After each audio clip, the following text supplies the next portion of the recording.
Olá, meus queridos, a paz do Senhor Jesus. Estamos de volta para mais uma aula da nossa escola bíblica Pão da Vida, né? Nós estamos na aula de número 8 e eu gostaria já de ir direto para a nossa apostila. A aula de número 8 é a segunda viagem missionária Filipos. O nosso texto áureo está aqui e eles disseram: crê no Senhor Jesus Cristo e serás salvo tu e a tua casa. Atos 16 e 31. E a verdade prática é essa: o evangelho é Deus chegando com salvação aos desesperados. As leituras bíblicas diárias estão aí, certamente os irmãos já leram. E a leitura bíblica em classe está em Atos 16, versículo 25 a 31. Eu vou deixar que você leia essa leitura bíblica em classe da conversão do carcereiro de Filipos. Eu quero chamar a atenção para você para uma coisa interessante. A nossa apostila, a nossa aula é sobre a segunda viagem missionária de Paulo. E bem aqui assim tem dizendo Filipos. Por quê? Porque a segunda viagem missionária de Paulo, ela vai ser a mais abrangente, a mais extensa viagem de Paulo registrado no livro de Atos dos Apóstolos. Então vai ter Filipos, vai ter Atenas, vai ter Éfeso, Corinto. Ele vai alcançar cidades estratégicas e muito importantes na história da Bíblia, ok?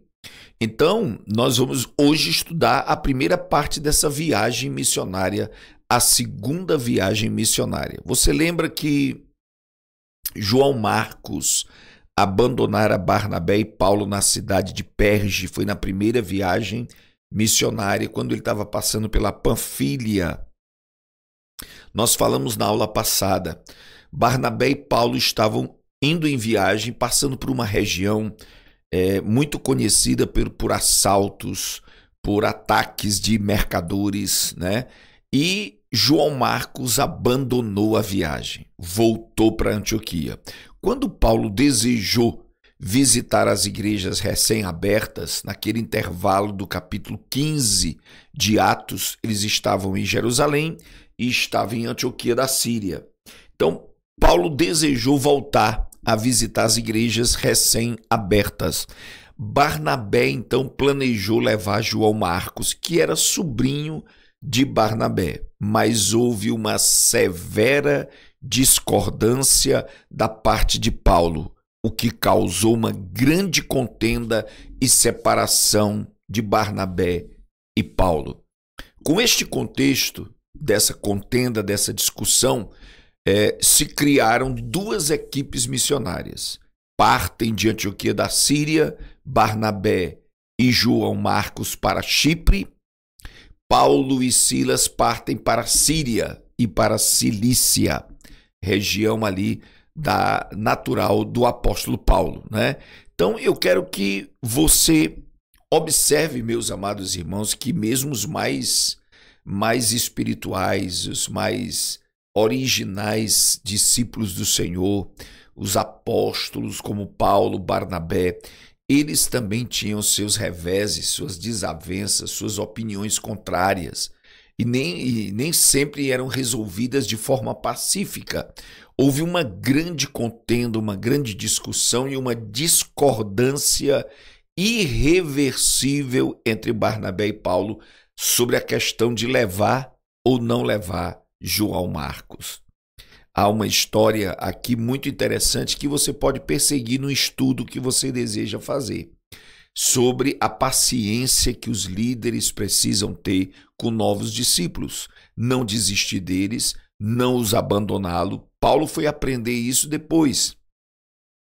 Paulo foi aprender a ter paciência com os discípulos e formar uma geração de discípulos seguindo a ele. Lá em Colossenses, na carta de Paulo aos Colossenses, ele reconhece o valor de João Marcos. Aliás, é na segunda epístola de Paulo a Timóteo, quando ele já está no ocaso do seu ministério, ele diz: traz João Marcos, tragam João Marcos, que ele é muito precioso para mim. Ele reconhece né, o erro dele nesse capítulo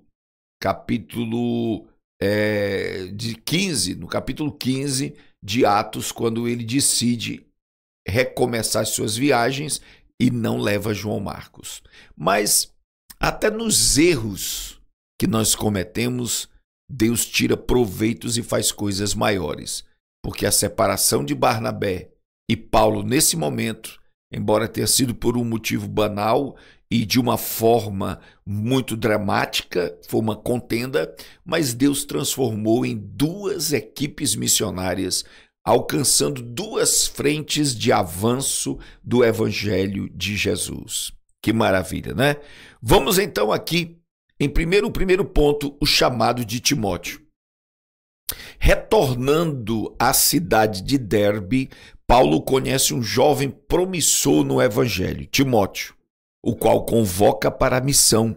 A equipe de Paulo crescia e difundia a palavra por todos os lugares, de sorte que as igrejas eram confirmadas na fé e cada dia cresciam em número. Está aí, né? Capítulo 15, 16 de Atos. Paulo primeiro encontra Timóteo no início da sua segunda viagem. Ele encontra Timóteo, que é filho de judia, com um pai grego, né? E ele leva Timóteo para treinar, para discipular Timóteo. Convoca Timóteo, Timóteo aceita o chamado, né? Lá em 2 Timóteo capítulo 1, Paulo diz que Timóteo recebeu o dom de evangelista pela imposição das mãos de Paulo, e tudo isso ocorre aí no verso 1 ao verso 5, quando Timóteo é chamado para o ministério e passa a seguir a Paulo. Quando eles estão na cidade de Troade, versos 8 a 11 do capítulo 16 de Atos, depois de passar por vários lugares, como a Frígia, a Mísia, né, sem ter a direção de Deus para evangelizar essas cidades, Frígia, Mísia, eles chegaram à cidade de Troade. Às vezes, nós ficamos sem uma direção específica de Deus para parar em determinadas cidades, bairros e pregar o evangelho. Claro que a missão é aberta, é franca para todos os lugares, mas nós sabemos, irmãos, que a evangelização só tem verdadeiro fruto quando está numa direção específica, clara de Deus para evangelizar um lugar. Principalmente nessa época em que o evangelho estava começando. Sem ter essa direção, eles chegam na cidade de Troade. Nesta cidade teve uma visão que lhe deu direcionamento poderoso na história da igreja. Veja aqui, passa a Macedônia e ajuda-nos. Paulo teve esse sonho, teve essa revelação aqui, e essa revelação foi muito forte, porque eles abriam a Europa para o evangelho a partir dessa direção. Foi o que eu acabei de dizer. Evangelizar, você pode evangelizar todos os lugares, todas as pessoas, mas quando há uma direção específica, vai a tal lugar, prega a minha palavra, faz a obra ali, é porque Deus quer plantar uma igreja, é porque Deus quer começar uma grande obra. Então, Paulo tem esse sonho de um macedônico que chega para ele no sonho e diz: passa a Macedônia e nos ajuda.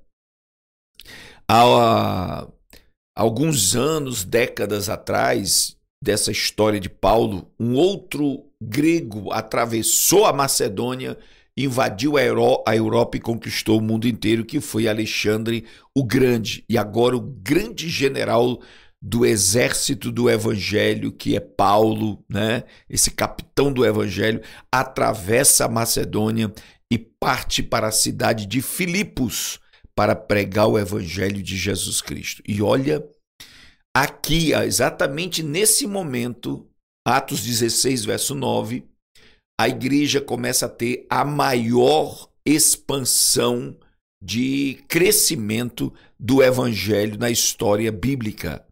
É quando Paulo entra na Macedônia, atravessa e vai pregar o evangelho para os europeus, o antigo continente da Europa.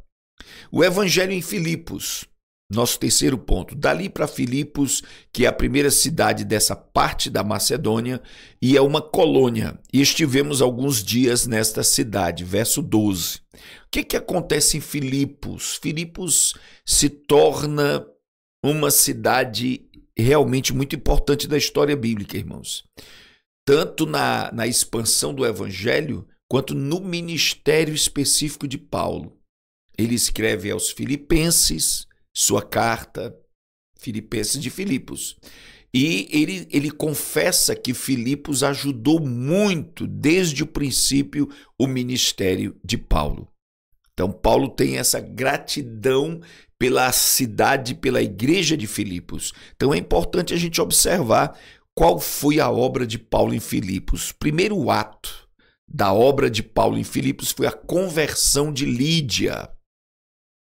Uma história que não é muito falada, não é muito conhecida pela maioria dos crentes, mas a conversão de Lídia, evangelizando aonde as pessoas estão. No verso 13 a 15 de Atos 16, Paulo vai para a margem de um rio. É interessante que aqui nessa época as pessoas procuravam as margens do rio para negociar produtos, mercadorias, para fazer meditações, para fazer orações. E ali há uma grande concentração de pessoas nesse rio em Filipos. Paulo vai para lá e encontra uma senhora distinta, uma senhora mercadejadora, comerciante de púrpura, de tecido caríssimo. Ela está lá vendendo púrpura na margem do rio e Paulo prega a palavra. A púrpura ela trazia da cidade de Tiatira, é muito conhecida, né? A cidade de Tiatira pelos seus tecidos, pelos seus panos caríssimos. Isso nos leva a entender que era uma pessoa de muitas posses. Ela era uma pessoa rica, porque para comprar púrpura, para vender, devia ter bastante posses. E olha o que acontece. Ela creu e se tornou apoiadora do avanço da igreja.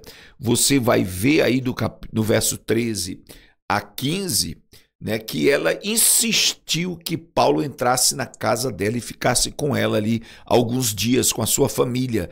Isso dá a entender que ela tinha uma casa de relativo tamanho para receber Paulo e aqueles que o acompanhavam.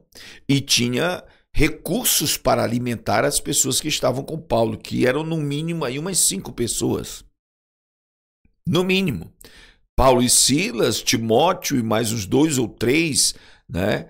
E eu acho que Lucas já estava com Paulo também nessa parte da viagem.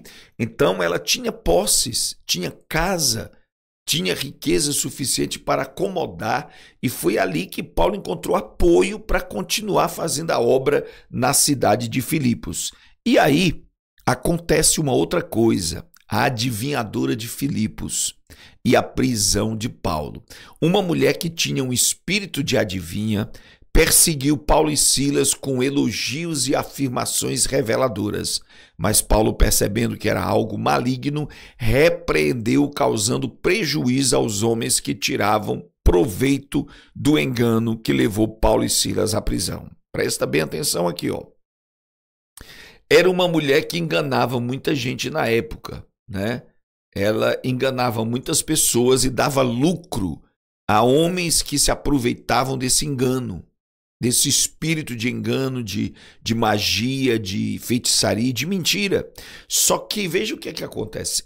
Ela seguia Paulo e Silas com elogios e afirmações reveladoras. Estes homens que vos anunciam o evangelho são servos do Deus Altíssimo. Ela elogiava, ela exaltava Paulo e Silas. Isso incomodou Paulo. Não incomodaria muitos pastores e pregadores nos nossos dias, né?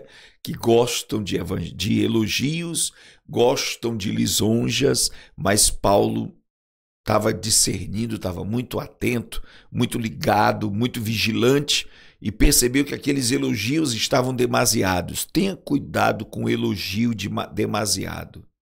Tenha cuidado com lisonjas, afirmações, revelações do seu ministério, que você é homem de Deus, que você vai ser muito usado, que você tenha cuidado. Quando isso passa o limite aceitável, é hora de repreender.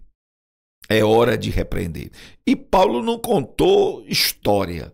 Ele virou-se para ela e repreendeu o espírito imundo. E o que acontece? A mulher parou de adivinhar.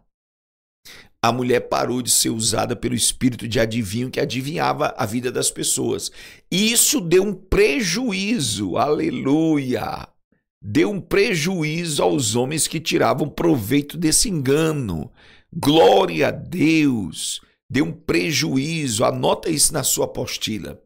Eu e você precisamos ser prejuízo para o império de Satanás, para o reino das trevas. As trevas têm que ter prejuízo conosco. O engano, a mentira serão desmascarados e terão grande prejuízo por causa da revelação do evangelho. A mulher parou de adivinhar e aqueles homens aproveitadores, enganadores que tiravam proveito, que ganhavam dinheiro, muito dinheiro. Era tanto dinheiro, irmão, que eles processaram Paulo e Silas, denunciaram, e Paulo e Silas foram presos por causa disso. Quer dizer, havia gente grande, havia gente rica, trabalhando em cima desse engano, e o evangelho foi um grande prejuízo. Paulo e Silas foram presos, né? Agora, a conversão do carcereiro de Filipos é uma das histórias mais conhecidas no livro de Atos dos Apóstolos. Aqui, ó, o carcereiro é uma das histórias mais conhecidas do livro de Atos dos Apóstolos, o carcereiro de Filipos. Eu, essa semana passada, preguei aqui na igreja em São Paulo sobre Deus permite uma prisão na nossa caminhada para encontrar pessoas na prisão e ganhá-las para Jesus. Paulo estava preso, encontrou Onésimo, quem sabe até aí em Filipos ou em Éfeso. Paulo estava preso, encontrou Onésimo e ganhou ele para Jesus. Paulo ganhou muita gente nas prisões. As prisões do crente é um campo missionário para ganhar vidas para Jesus. Paulo chega preso lá em Filipos, né? Veja como ele foi confrontado pelo poder de Deus, o carcereiro, e a honestidade dos seus discípulos, né? Ele tinha o poder sobre os presos, por isso levou Paulo e Silas à sua casa. Vocês sabem da história, não está narrada aqui por conta de falta de espaço, mas Atos 16, versículo 24 a 34, você vai ver lá que Paulo e Silas estavam cantando na prisão. E a prisão estremeceu, as portas das cadeias foram abertas e o carcereiro que estava descansando, quando chegou lá, percebeu que as prisões estavam abertas e ele pensou: os presos todos fugiram. E um carcereiro, um vigilante da cadeia romana, se deixasse um preso fugir, seria morto por causa desse fugitivo. Então ele ficou desesperado. Ele puxou da espada, ia se matar, quando ele ouviu lá de dentro de uma das masmorras, de uma das prisões, uma voz que era de Paulo: não te faças nenhum mal, estamos todos aqui. Eu acho isso muito interessante. Nas entrelinhas a gente percebe que Paulo estava pregando nessa cadeia, Paulo estava cantando, Paulo estava fazendo a obra de Deus, ao ponto de nenhum preso se aproveitar das portas abertas para fugir. Ficaram todos ali debaixo da influência do evangelho. Que maravilha, né? E aí a última pessoa a ser alcançada por essa influência foi o carcereiro, que disse: que farei, varões e irmãos? O que eu faço? Paulo disse: crê no Senhor Jesus Cristo e será salvo tu e a tua casa. Maravilha. Naquele momento ele aceitou Jesus, só que ele não queria se converter sozinho. Ele leva Paulo e Silas para a sua casa, onde ali a família do carcereiro foram batizados nas águas e depois voltaram para a prisão.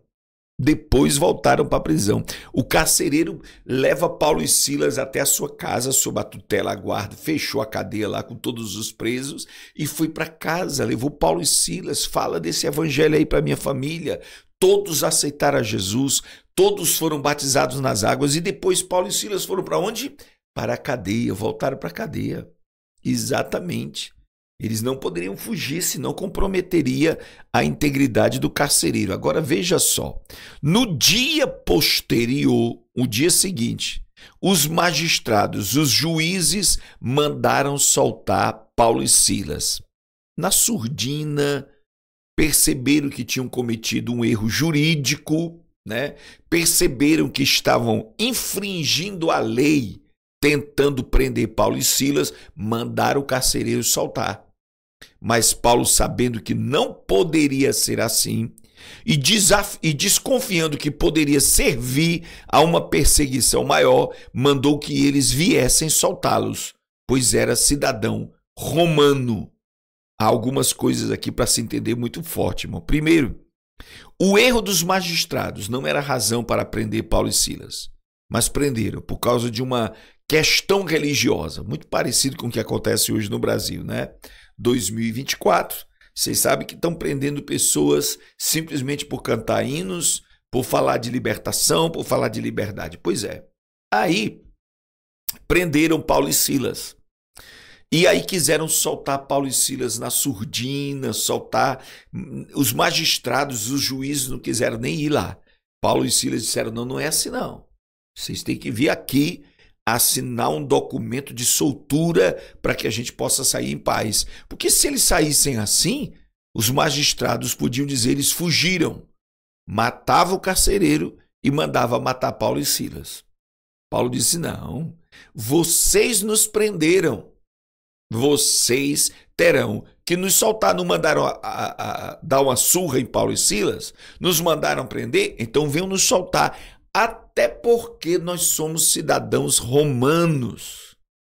Opa, isso estremeceu os juízes, porque o cidadão romano tinha que ser tratado na rigidez da lei.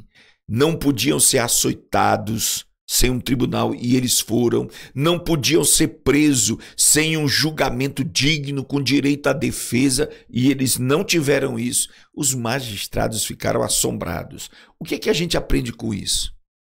Que nós, pastores, pregadores do evangelho, precisamos conhecer o direito à lei, né? Nós não podemos ir para as praças pregar sem pedir autorização.